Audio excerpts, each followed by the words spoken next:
Well, hey everyone, and welcome to another episode of Doctors Living Deliberately. We're so happy to have you here with us. Of course, welcome to my co-host, Arpita. How are you? I am good, Michael Hersh. How are you doing? I'm doing really well. Today we are going to have a little bit of a discussion about these kind of big transition points in our lives that I think come up so often for us.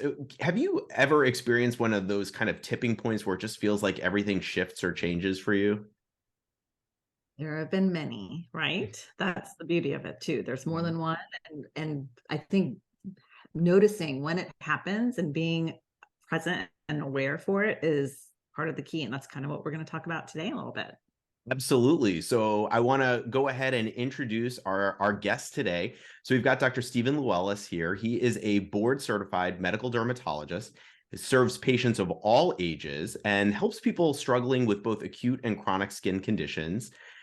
Outside of his medical practice, he is passionate about strengthening the collective voice of physicians on social media, fostering community, and authentic connection among physicians, as well as educating fellow physicians about how to thrive rather than just survive in clinical medicine, as well as investing in both residential and commercial real estate. He's kind of a renaissance man, a jack of all trades. Welcome, Stephen. How are you?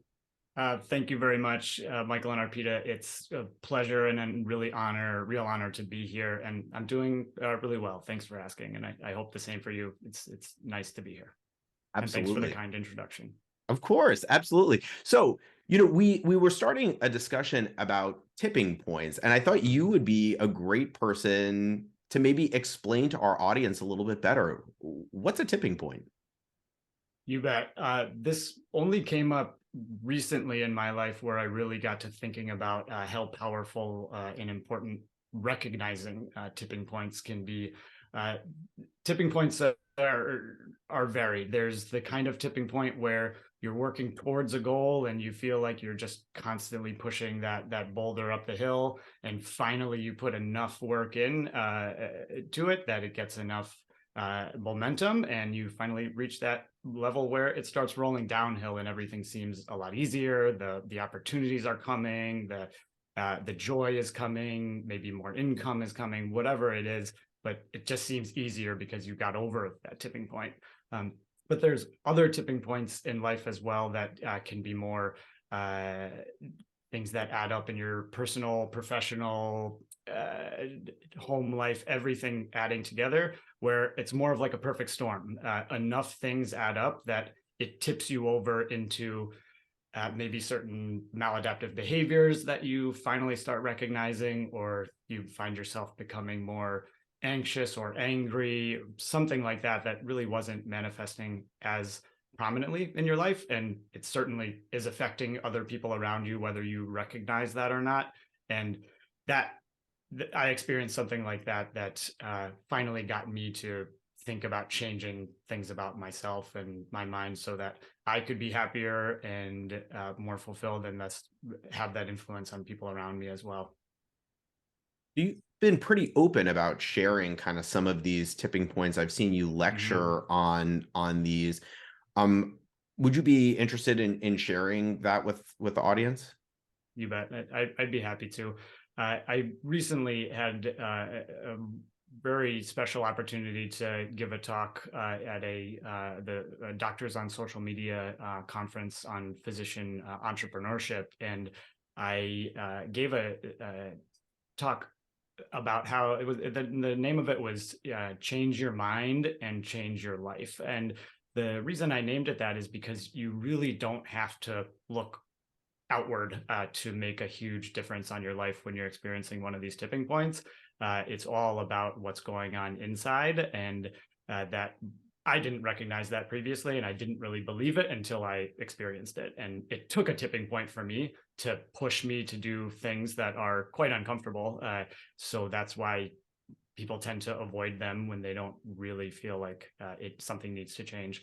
So my tipping point came just recently. It's about almost a year. We're coming up on a year from when it all started coming together, that perfect storm. It was back in May of last year. We were actually talking before the show. Today is we're celebrating my daughter's first birthday party later today, and we're really excited for that. Her actual birthday is 2 days from now, but May 23rd, 2022, she was born, and we were very grateful for that event, and that was wonderful. And about, I'd say, 10 days or so later, we also closed on our first rental property investment, my wife and I, and that was about 3 years in the making for me. Tons of reading, analysis paralysis, all these things that you hear about, but finally jumped in and made this kind of scary decision, but took that action. And we were proud to do that, but we showed up at the closing table with a less than 2-week-old baby, and it was a lot going on. So there were things that were could have been starting to tip. And then almost 2 or 3 days later, my eldest brother, his name was Jim, was tragically died, and it was very fast. Everything happened very quickly, and those 3 events were my tipping point. There were things going on in my life for many, many years that I felt to some degree, but my maladaptive behaviors weren't significant enough for me to really recognize that I needed to do something. But after that, a couple months went by and I knew I needed help, and I can elaborate on that. Thank you for sharing. That's hard. I'm sorry about that loss that Thank you you. Experienced. Thank you. I will say, I mean, immediately when we first started talking about tipping points, and you alluded to the good tipping points, like when you're pushing the Sure. big stone up the hill and it goes downhill, and that's when it gets easier and better. I immediately was like, oh, I wasn't even considering that.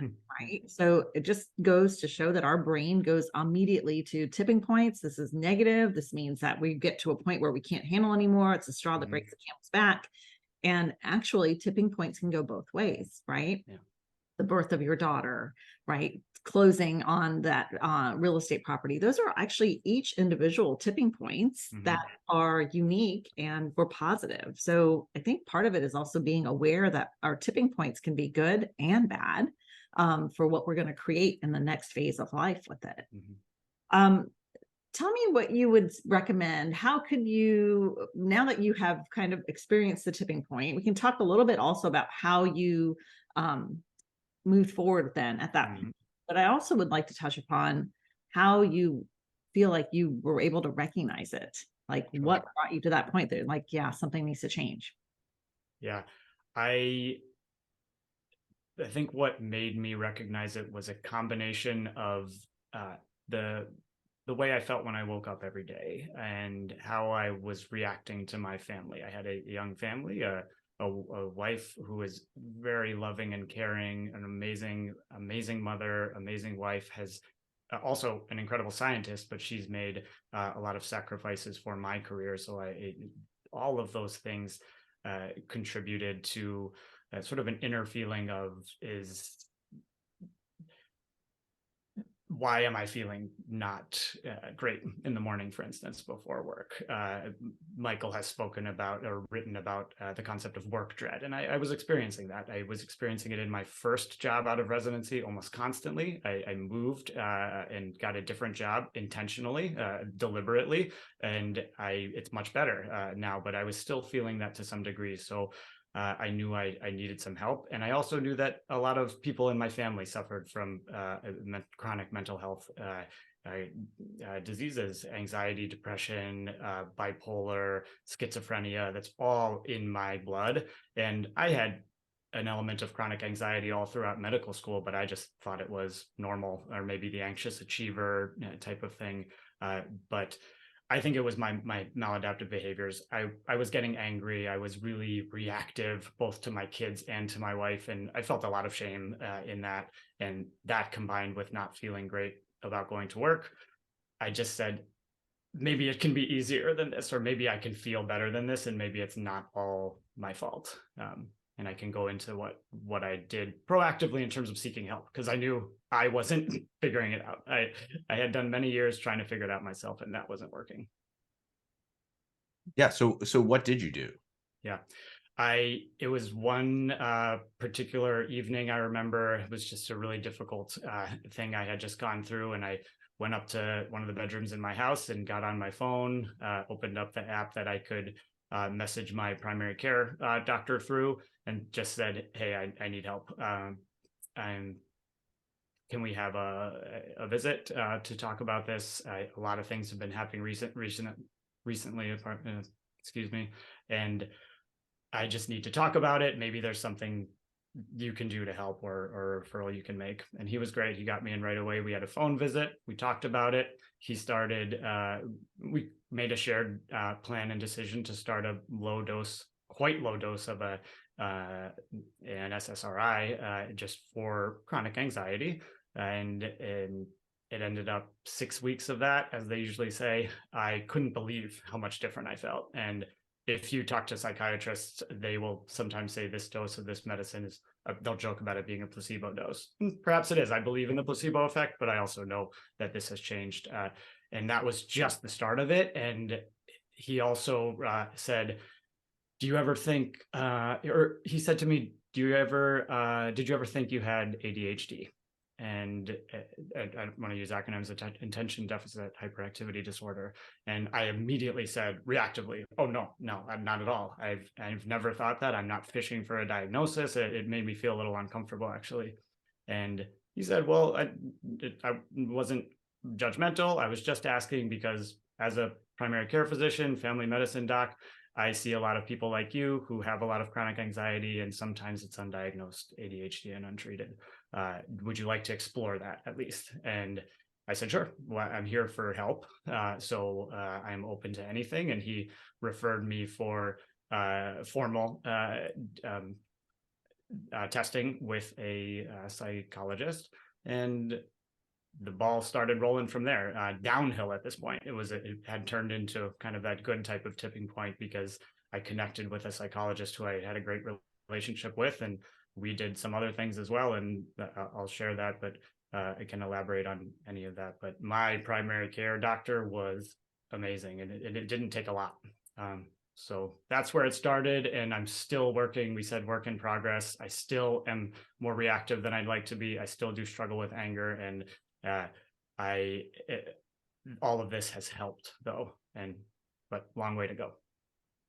Stephen, you need to take my course on anger management. I have, it's written down in my notes. 2 weeks ago, I wrote down. I'm teasing. I know, but it's important, no matter who's forced you to. It does impact us, definitely. And it impacts everyone around us. I apologize for it, but I understand now how much my behavior is contagious to other people, not just my family, but at work. I'm a leader now. I have a team. And I know that when I let myself do the outward sort of that kind of thing at work, that I can see when my staff starts to do that too. And I know it's because of me. So I'm trying to be more intentional about that too. But that first step is the first step is always awareness. But yes. I want to go back to a little point that you mentioned about recognizing. You had mentioned that you would wake up and you were just not feeling like you wanted to go in, even in residency or right after residency. Yeah. And what I've noticed when I've spoken to other guests, and specifically male guests, is they all kind of refer to this vagueness around not feeling good, but they don't really know what. So I would love to hear your dive deep into that. Like, what did that feel like and look like to you? And then from there, what was that awareness of, this is not what I want to do. I need to make a change. It felt like a weight, first of all, and a lot of hitting the snooze button, and just really very maladaptive behavior in my opinion, but tons of that because I just never wanted to start the day, and especially primarily on a work day. Much easier on the weekends when I just got to hang out with my family. I loved that part.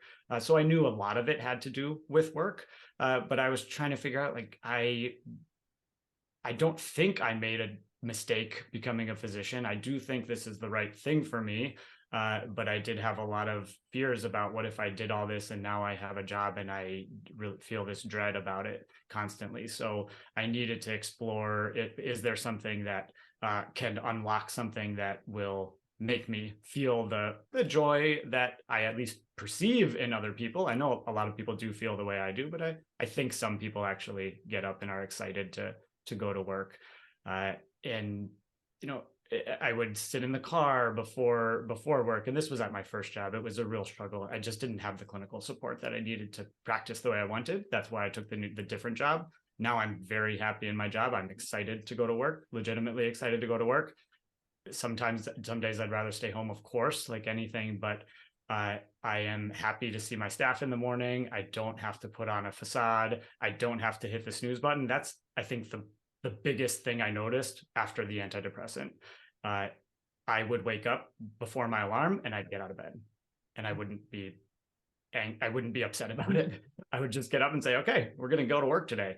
And that was an amazing feeling. And I just I never believed in my heart before that a subtle change in brain chemistry could have that big of a change in how you actually feel. It felt like a fairy tale to me. So that was part of it, at least.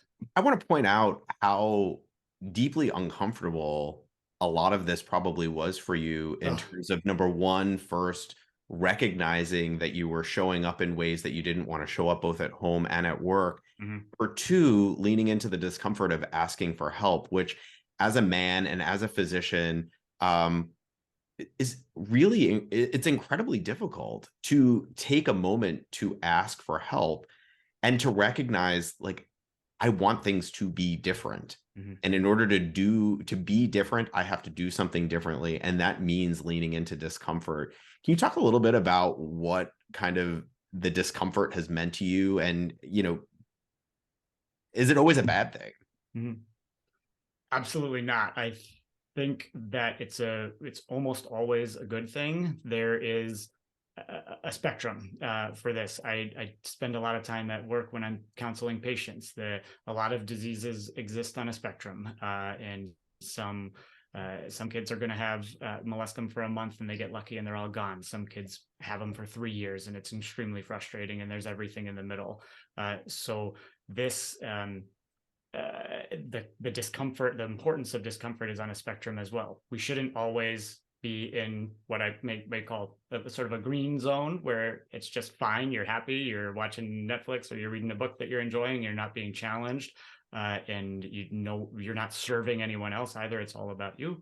And then on the other end, there's a sort of a red zone where it's way too much discomfort, and your cortisol is going to be through the roof, and you're not even able to function because it's so uncomfortable. And that's more of a danger zone. Occasionally be in that area, but more be in a productive, healthy discomfort zone frequently, and embrace going into that, because you know that's where you're going to get to the next step, if there is a next step you want to get to. You don't always have to be striving to get somewhere else. It's also important to recognize that, like, right here, right now is pretty awesome, and that is okay. But I know that there are many things in my life that I want to be just the way they are. I don't want my daughter to turn 1 because she's perfect right now, and I want her to be this forever. But there are parts of me that I want to expand and grow, and living in that discomfort zone. I think Dr. Una of EntreMD speaks very eloquently about that frequently, and it's the only way we grow. And Michael, you said, to your point about male physicians, they all feel this as well, but there's different analogies. There's a lot of sort of macho culture in physician or males and male physicians who are talking about this stuff. And we can think about going to the gym. If you're just getting on the bench press and throwing up, 135 15 times every time you go in, you're going to be wondering, why am I not changing? But if you are going to sort of failure, and that last rep is miserable and it's really uncomfortable, but you have someone spotting you so you don't crush your sternum and have a really bad injury, then you're going to grow and you're going to see those results. So that's why we need so many different coaches and different people out there, because the space is not overcrowded just because it's become a lot more visible recently, because every single person will resonate with a different person, a different delivery of the same essential message. So that zone of discomfort is super important. And I've just embraced being in it, and you can enjoy being in it once you recognize how important it is and how productive it is. I think it speaks back to the stress continuum, right? You have stress, it becomes toxic stress if it's not resourced well, if it becomes too much, too heavy, too strong, and then you go on to trauma from there. So where we are in that stress continuum really kind of determines the level of discomfort. And stress is good. It can be good. I think we had Dr. Rashida Shafi talk about that with stress and how we can create stress to be good stress versus when it becomes bad. And so this discomfort zone that we're talking about is when we're able to recognize that, of course, when we do things that are new for us, or when we do things that are to help us grow, it's going to be uncomfortable because it's not what we're typically used to. It's not what our brain has become comfortable with. And that's where we get to push ourselves to be able to reach our full potential, our maximum abilities. So tell me what you've done, I guess, now that you've kind of had some experience with being in the discomfort zone. What actions are you taking, and what actions would you suggest to our audience with regards to maintaining that, keeping consistent action so that it's something that it's not going to be perfect. Of course, we talk about that, but that it gets to a point where it becomes the new norm for you so you can continue to move forward. I'd be happy to. And you're so right about that. Stress is critical. It's a natural thing that our bodies will do in response to certain stimuli, and it can be adaptive or maladaptive, and it's all about our reactions to it. And whether you can know in certain situations to recognize, I just need to turn down the temperature and relax, take some breaths, and you can use that stress response productively. So I would suggest to fellow physicians to just take a step back. If your life doesn't feel quite like what you expected, or it's much worse than that, if you haven't asked for help yet, that's the first step. The first step is awareness, and then the second step is asking for help. And as physicians, we should be the first and the best people to do that, because we rely on other people doing that to us for our livelihoods. If no one came to us asking for help, we wouldn't have jobs. But for some reason, there's this block that we don't as easily ask for help. So you don't know what you don't know, and I didn't know I needed a small touch of an antidepressant. I haven't increased that dose at all. I also didn't know that I might have had undiagnosed ADHD. That thought never crossed my mind. I didn't know anything about the disease other than the typical stuff that a layperson might know about it, to be honest.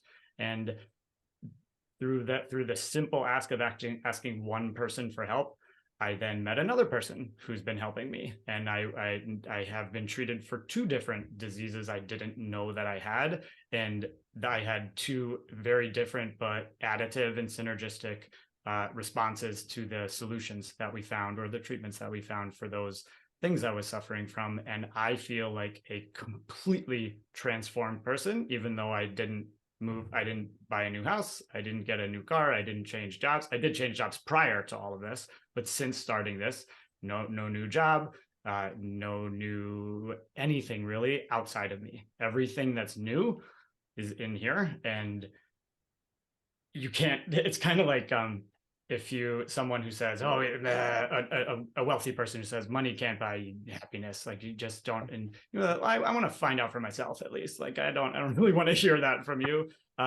You will not believe me until you experience it yourself, but it's pretty darn hard to get there by yourself. So whoever it is that you need to ask, just ask. And that can be the importance of having a community of people that you trust and who are talking about things like the 3 of us are talking about. Might give you that tiny dose of courage to talk about it yourself and say, oh, that's all he did to have this massive transformation. He asked his doctor for a little help with anxiety. And that, I think that's the most important thing. We can't do it alone, and there's no reason to, and it's not fun either. Right. And, just you don't know what you don't know. And one Yes. of my favorite kind of lines or mottos about coaching is you can't read the label from inside the jar. I love And that.